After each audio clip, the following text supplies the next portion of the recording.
14 वर्ष मनुष्य के जीवन में 5 कर्मेंद्रियां, 5 ज्ञानेंद्रियां, मन, बुद्धि, चित्त, अहंकार, इन 14 स्थानों से यदि परमात्मा चले जाते हैं तो जीवन मृत्यु समान एक रह जाता है, कुछ भी नहीं रहता है। इसलिए अपने कर्मेंद्रियों से, ज्ञानेंद्रियों से, मन से, चित्त से, बुद्धि से, अहंकार सबसे हर पल प्रभु का चिंतन करिए।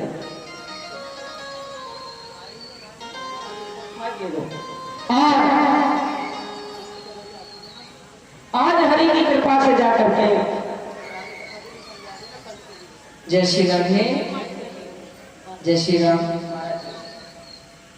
सबसे पहले तो मैं वंदन करना चाहूंगी महाराज जी के चरणों में कि महाराज जी का आना हुआ है।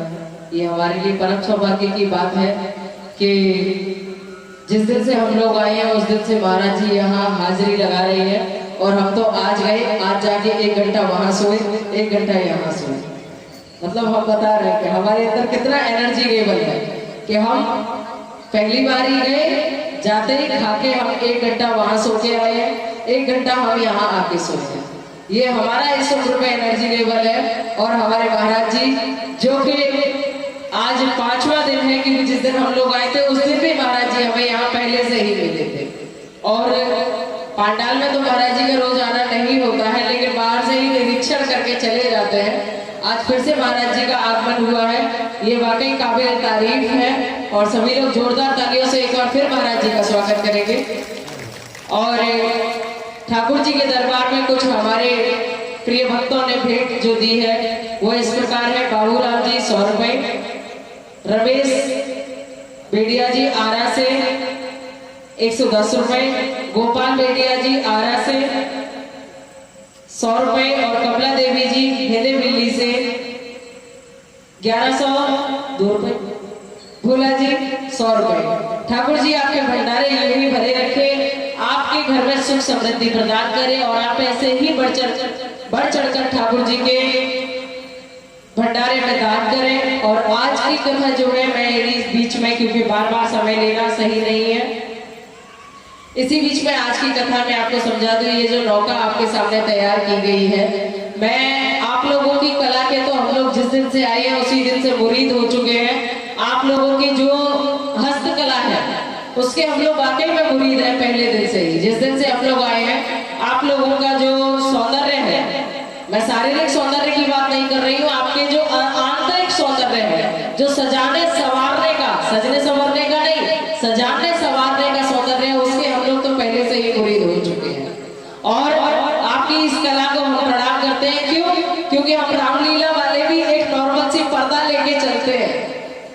जब हम लोगों को केवल संवाद रामलीला में दिखाना होता है ना, तो नॉर्मल सी पर्दा लेके चलते हैं। लेकिन हमने यहाँ कोई भी इच्छा रखी, उसे आपने पूरा करने में एक पल भी देर नहीं लगाई और तन मन धन से हर तरीके से आपने पूरा किया।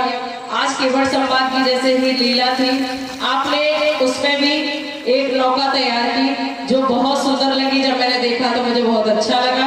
और केवल संवाद की जो लीला है ये वाकई में भक्त और भगवान के पहले मिलन की लीला है। ऐसे तो बहुत मिलन हुए हैं, लेकिन जब तक भगवान राजकुमार के पद पे थे तब तक उन्हें कोई पद नहीं मिला था, कोई भक्त नहीं मिला था। लेकिन जैसे ही वे राजकुमार की वेशभूषा को त्याग कर पीत वस्त्रों में उन्होंने आप सभी के, हम सभी के बीच में आना शुरू किया, तो जैसे ही वे निकले हैं वह सबसे पहली लीला थी। आज हम उसी का सम्मान आप सभी के सामने, संवाद का मतलब होता है कि वाक्यात रखे जाएं, लेकिन क्योंकि बालक जो है हमारे वे आप ही के यहाँ है तो वाक्यात तो नहीं कर पाएंगे, लेकिन हम कोशिश करेंगे आप सभी के सामने। जैसे कि कल हमने विवाह का दृश्य दर्शाया था, वो काफी लोग भाव विभोर हो गए थे कि जब ये दृश्य इतना मनमोहक है तो वो दृश्य कितना मनमोहक होगा। वैसे ही आज का दृश्य जितना करुणामयी होगा, सोचिए कि वो दृश्य कितना करुणामयी रहा होगा। हम उस दृश्य में प्रवेश करने की पूरी कोशिश करेंगे। कल की जो कथा है वे वही थी, बहुत ही महत्वपूर्ण कथा है, क्योंकि 12 जनवरी के बाद से तो और भी ज्यादा महत्वपूर्ण हो चुकी है।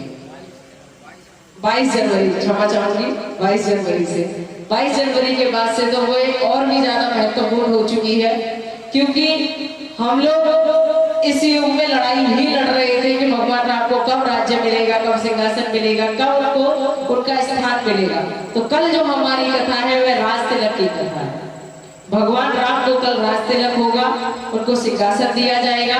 तो अधिक से अधिक संख्या में आए, क्योंकि पहले दिन प्रांगण में काफी भीड़ थी। इतनी तो माताओं ने कलश नहीं भरे। कलश भरने के बाद घर में कौन सोता?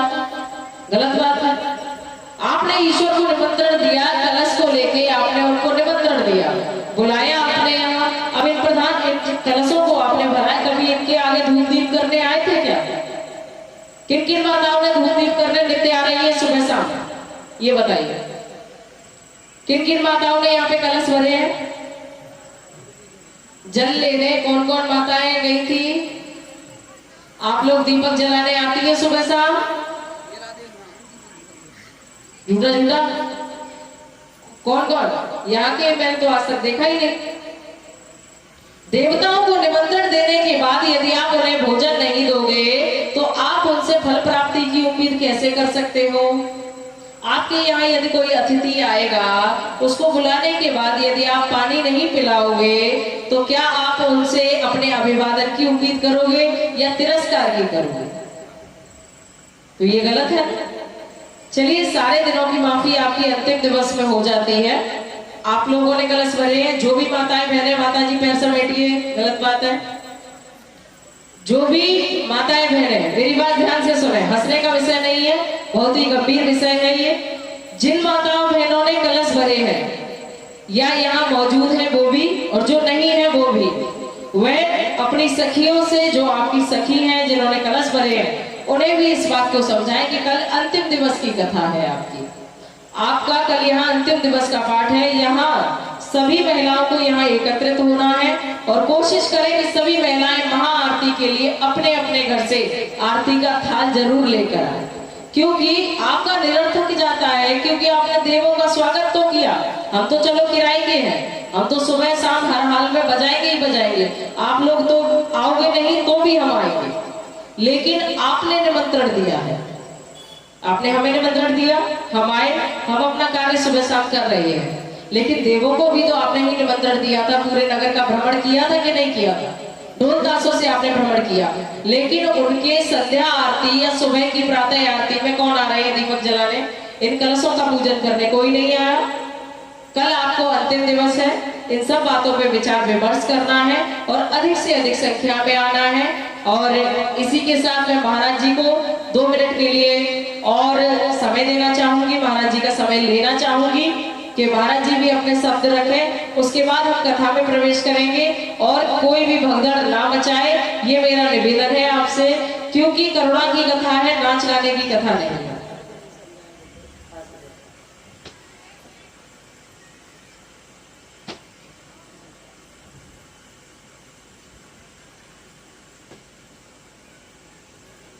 श्री राधे निताय गौर हरि बोल हरि बोल हरि बोल।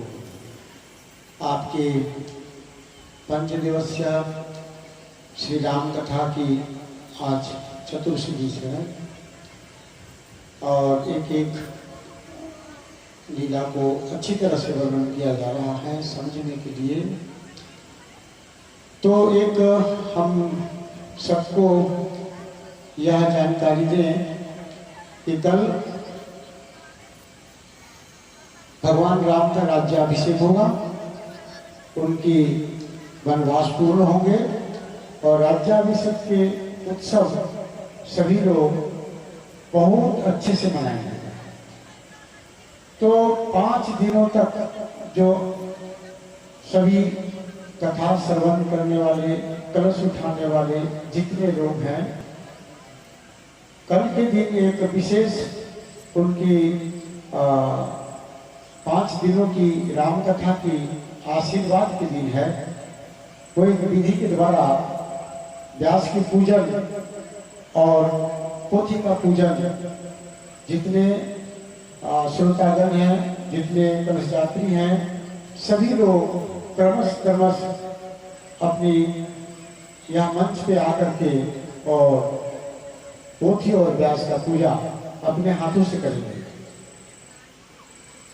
उसके लिए एक विधि बनाया जाएगा। वो और उस पूजन में एक श्रद्धा के साथ 5 दिवस तक जिन्होंने आपकी रामकथा के अमृत आपके कर्णों को धन्य किए, उनके मान सम्मान के रूप में जिनको भी जैसा श्रद्धा हो, कोई अगर चाहे तो इनको माल्यार्पण करके, चंदन माल्यार्पण करके सम्मान करेंगे, कोई चाहे वस्त्र देने चाहे वो वस्त्र दे के सम्मान करेंगे, कोई चाहे फल दे करके वो फल दे के सम्मान करेंगे, कोई चाहे अपनी द्रव्य दक्षिणा इनको दे करके मान सम्मान करेंगे। तो प्रत्येक श्रद्धालु मंच में आकर के एक तरफ से ये पोथी की और व्यास की पूजा करते हुए दूसरी तरफ से आप मंच से नीचे आएंगे। सभी लोग अपने हाथों से कोई वंचित ना रहे और इनकी आशीर्वाद कल की विशेष आवश्यक है, क्योंकि एक व्यास की स्थान पे बैठे हुए साक्षात तुलसीदास जी का वो स्वरूप है।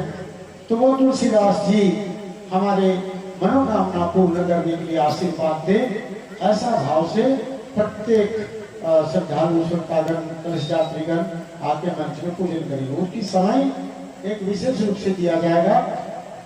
जब भगवान रामचंद्र जी का राज्याभिषेक होने के पश्चात दीपोत्सव मनाया जाएगा। दीपोत्सव में ये सभी कलश यात्री 5-5 दीपक मिट्टी का दिया, उसमें बत्ती, उसमें घी या तेल डाल करके और लेते आएंगे। जैसे ही भगवान राम का राज्याभिषेक होगा वैसे वो दीपक उसी स्थान पे बहुत गोलाकार करके सब प्रज्वलित करके रख दीजिएगा। उसके बाद ये पूजन व्यासदेव का पूजन और गोस्वामी तुलसीदास जी का पूजन आरंभ होगा। वो तो ये ध्यान रहे कि कल की पूजा की समय राज्याभिषेक के पश्चात होगा और अपने अपने जिनको जो श्रद्धा बने, 5 दिनों तक आपने कथा सुना है, 5 दिनों की कथा की उस पूर्णाहुति के लिए एक आशीर्वाद की आवश्यकता है। तो उस आशीर्वाद स्वरूप यह पूजा करके आप चले जाएंगे। तो जो जिनके जैसी श्रद्धा होगा वैसे वो सामग्री, आप फूल का माला, फल, वस्त्र और कोई भी वैसे वस्तु खाली हाथ तो किए नहीं जाते हैं, तो अपने अपने आधार पे ले आएंगे और ये पूजन करके इनकी आशीर्वाद लेंगे। बस अभी हम दूर से आते हैं, जाने में भी देर होता है और कथा भी बहुत महत्वपूर्ण हो रहा है, इनको कथा पूर्ण भी करना है, इसलिए ज्यादा समय ना लेकर के फिर हम कल उपस्थित होंगे और भगवान राम का राज्याभिषेक हमारे उपस्थित काल में होगा और फिर ये व्यास का पूजा हम उपस्थित रह करके सबको विधि नियमों से करवाएंगे। जय श्री राधे, जय श्री राम, जय बोल। आइए, बहुत लंबा पड़ता है, आप लोग जानते हैं। और इस सोमवार पर एक महान संत की साधना नित्य प्रथा आपकी गलियों से गुजर रही हो और उनके माध्यम से हमारा आपका मिलन हुआ हो, यह कोई परमात्मा से कम है, ये बहुत बड़ी बात है। आप सभी तालियां बजाएंगे गुरुदेव के स्वागत में। और आइए हम आप उसी स्थान पर चलते हैं जहाँ कथा चल रही थी। सिया राम जय जय सिया राम, श्री राम जय राम जय जय राम, श्री राम जय राम जय जय राम,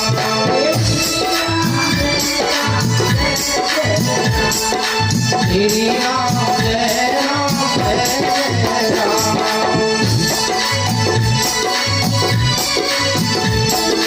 श्री राम जय राम जय जय राम।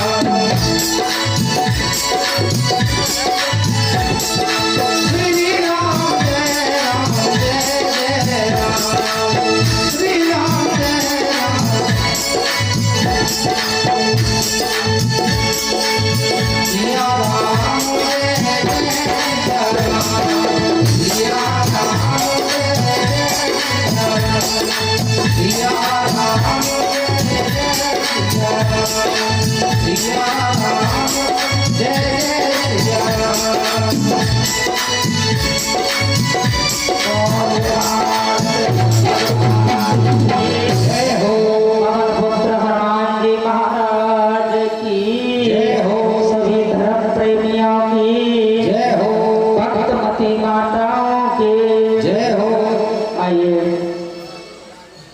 हमारी आपकी कथा कहाँ चल रही थी मालूम है किसी को? हमारे जजमान साहब थे, माताएं बहनें और हमारी महिला मंडल समिति आज महिला मंडल में आ जाते हैं। ठीक है, कथा कहाँ चल रही थी हमारी आपकी? अभी विराम लगा था तब देवियां बैठी हैं, वो बताएंगे कथा कहाँ चल रही थी। ऐसे बात नहीं मानेगी, खड़े हो जाओ। कोई माता बहन निवेदन है 2 मिनट खड़ी हो जाओ, ये बताओ कथा कहाँ चल रही थी। आप तो भूल गए। इनको रोकिए अभी भैया, रोके आइए। वहाँ थोड़ी देर रोकिए, हम बुला लेंगे। रोके आइए, हाँ उनको रोके आइए और ये धोलदास से भी थोड़ी देर के लिए बंद करा दीजिए। कैसे लोग भगवान तट को जा रहे हैं, आप बाजे बजा रहे हो। अरे वे आदिवासी स्वागत बताए हुए। कोई बात नहीं, अच्छी बात है, थोड़ी देर रुक जाइए। ठीक है, आज भगवान श्री राम ने पीत वस्त्र धारण किए, मैया से आगे लिया है और अपने पिता दशरथ जी को रोता हुआ गलता हुआ छोड़ा है। और सभी लोग अपने अपने स्थान पर बैठे रहिए। आपका भी रोल है इस कथा में, जो आज का यज्ञ है इसमें आप सभी का भी रोल है, लेकिन वहां से बारात नहीं आ रही है। आज मर्यादा पुरुषोत्तम श्री राम अपना राज्य पाठ छोड़कर वन की तरफ प्रस्थान किए हैं, तो आपके बीच प्रस्थान किए हैं। आपको स्वागत करना है उनका इसी स्थान पे, आप ना के बारात में उनके साथ। अयोध्या वासी उनके साथ नहीं आए थे, उनका स्वागत किया था ग्रामवासियों ने। तो आज आप जो है वो ग्रामवासी हैं, इसीलिए इसी स्थान पर रहकर भगवान श्री राम का स्वागत करेंगे, ना कि बारात के रूप में उनके पीछे आएंगे। क्योंकि अयोध्या से सिर्फ 3 ही लोग निकले थे, माता जानकी, लक्ष्मण भैया और मर्यादा पुरुषोत्तम श्री राम। ठीक है, तो बारात बनकर कोई नहीं आएगा, यहाँ बैठकर सिर्फ ग्रामवासी बनकर उनका स्वागत करेंगे। स्वागत के लिए किसी की रोक नहीं है, सभी लोग उठे, सभी लोग उनका तिलक बंधन करके स्वागत करें, किसी के लिए कोई रोक टोक नहीं है। लेकिन कथाओं को सिर्फ उनके सुनने से नहीं सुनो, उनके शब्दों को समझने से कथाओं को सुनना होगा। आज भगवान मर्यादा पुरुषोत्तम राम जी लोक कल्याण करने के लिए अपने पिता को ऐसी दशा में, दीनहीन दशा में छोड़ करके विचार करते हैं कि जानकी जी एक राजा की बेटी है और इनका वन में ले जाना उचित नहीं है। उन्हें बार बार प्रभु भगवान श्री राम जी समझाने लगे हैं। जानकी जी से कहा कि तुम्हें घर रह करके माता पिता की सेवा करनी होगी और मेरी अनुमति है कि आप वन में नहीं जा सकते हो। बार बार समझाया, आप यहीं रह करके माता पिता की सेवा कीजिए। लेकिन जानकी जी ने कहा, नहीं स्वामी, मैं आपकी आज्ञा का पालन तो करूंगी। आप वन में जा रहे हैं, मुझे अकेला छोड़ करके आपकी मैं आज्ञा का पालन तो करूंगी, लेकिन मेरा शरीर छूट जाएगा। मैं मना नहीं कर रही हूँ, और यदि आपको ये स्वीकार है तो हम महलों में रहने के लिए तत्पर हैं। राम जी ने ऐसे शब्द सुने, बहुत समझाया बुझाया, लेकिन क्या हुआ, अंत में भैया लक्ष्मण जी भी साथ में जाने लगे हैं, उनको भी समझाया। आज लक्ष्मण भैया को वन को जाने का सुनते ही क्रोध आया था, गुस्सा लगा था, लेकिन राम जी के सेवक हैं, उनके आगे कुछ बोल नहीं पा रहे हैं, और वो भी अपनी माता के पास में गए, सुमित्रा जी के पास में। और इधर सीता जी ज्यादा विवश थी, जाने के लिए दुखी थी, अधीर थी, तो प्रभु राम जी की इच्छा से वो भी कौशल्या माता के पास में गई है। इनको कुछ भी पता नहीं था दोनों माताओं को। अचानक जाकर के पीत वस्त्रों में राम जी को देखा है, तो माँ को मानो छाती फट गई हो, हृदय पर वज्राघात हो गया हो, लेकिन हृदय को थाम करके कौशल्या जी ने अच्छे लोगों की, साधक लोगों की ये पहचान होती है। वो सारा कष्ट स्वयं सहन करते हैं, लेकिन दूसरे को कष्ट सहन नहीं देते। आज इन्होंने बार बार कहा, प्रार्थना की है और समझाया बुझाया, कहा राम जी से कि तुम इतना भी नहीं जानते हो, अरे पति का धर्म क्या होता है स्त्री के लिए, और तुम भी समझ लो, यदि पति राजा है तो तुम्हें रानी बनना चाहिए, अगर पति सन्यासी है तो तुम्हें सन्यासिनी बनना चाहिए, अगर पति बाबा हो गया है तो तुम्हें भी संत हो जाना चाहिए, अगर हमारा पति वनवासी हो गया तो हमें भी वनवासी हो जाना चाहिए। लेकिन आजकल 80% ये है कि माताएं घर में रहती हैं, पति के साथ रहती हैं, परिवार में रहती हैं, तब तो फूहड़पन की तरह रहती हैं, सच्ची समझती नहीं है। जबकि उस वक्त तुम्हें बहुत सजना समझना चाहिए, रिश्तों में मधुरता आती है, और जब बाहर रहती है तब बहुत ज्यादा सस्ती समझती हो। यही हमारे कई ऐसे सिद्धांत हैं जिन्हें हम समझ नहीं पाते हैं। हम श्रृंगार करते हैं पति के लिए, बाहर वालों के लिए नहीं। हम श्रृंगार करते हैं भगवान के लिए, बाहर वालों के लिए नहीं। इसलिए जब भी जिंदगी में तुम्हें सजना सपरना है, अधिक से अधिक तो अपने पति के लिए सजिए, अपने भगवान के लिए सजिए, प्राणों के पति के लिए सजिए, जीवन रक्षक के लिए सजिए। ये सारे संस्कार हमारी रामायण जी की कथा हमें देती हैं। और अंत में इधर बड़े भाव के साथ में माता जानकी जी को समझाया और उनसे अपनी अपनी आज्ञा का पालन किया है। राम जी, लक्ष्मण जी और जानकी जी सुमित्रा जी की बेटे की आज्ञा पाकर के वहां से चल दिए हैं। राजा दशरथ को विलपता हुआ छोड़ दिया है, तड़पता हुआ छोड़ दिया है कि धर्म दोरीन धर्म गत ज्ञानी, कहो मात सन अति बदवानी, तीन मोए कानन लागो, जहाँ सब बात मोर बड़ भाजो। बड़े भाव के साथ में कहा, घबराने की कोई बात नहीं है, और ये तो बड़े सौभाग्य से मुझे प्राप्त हुआ है। धर्म की मर्यादा का पालन करते हुए आज माता पिता को प्रणाम किया है। अयोध्या नगरी से निकले और उनकी मनोहरी छवि को देख करके रोते बिलखते हुए सबने समझाया, गुरुदेव ने जानकी जी को समझाया, लेकिन नहीं माने। अंत में राजा दशरथ ने सुमंत जी से कहा, टूटते बिलखते हुए भाव में कि सुमंत